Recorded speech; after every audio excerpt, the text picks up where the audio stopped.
নাই একো দেৰি হোৱা নাই নহয় আৰু ঘৰৰ ছোৱালী তুমি ঘপকৈ ঘৰৰ পৰা ওলাম বুলি ক'লে ক'ৰবাত ওলাই আহিব নোৱাৰে নহয় হয় নহয় প্ৰকাশ ইহঁতৰ কাৰণে খং উঠে বুজিছা মই প্ৰকাশক আগতে ক'লো বোলো দিগন্তক দেৱব্ৰতৰ চৰিত্ৰটো দিব নালাগে তাৰ কোনো তোমাৰ সেই দায়িত্ববোধ নাই আৰু 4টা বজাত তুমি ৰিহাৰ্চলে নাহিবা আহি ওলাই ছটা কোনো কাণ্ড জ্ঞান নাই কোনো সময় মূল্য বুজি নাপায় অথচ আকৌ সি নাটকৰ হিৰো এতিয়া আহিব কথা আমি আকৌ ৰিহাৰ্চল যে এটা তাৰ কথা একোৱে নুশুনে ঐ প্ৰকাশ এবাৰ সত্যপতি পক্ষী দিলে এবাৰ দেৱব্ৰত দিছা দে তই নাটকৰ সকলোৱে পক্ষী দি শেষ কৰি পেলা আমাৰ চিনকেইটাকে কৰি দিয়া না ঠিক আছে ৰ'বা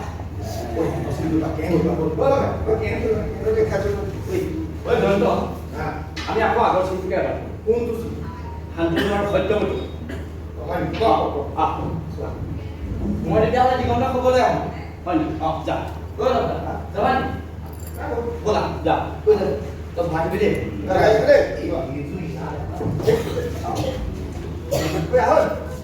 ঐ দেৰি নকৰিবি কিন্তু 10 মিনিটৰ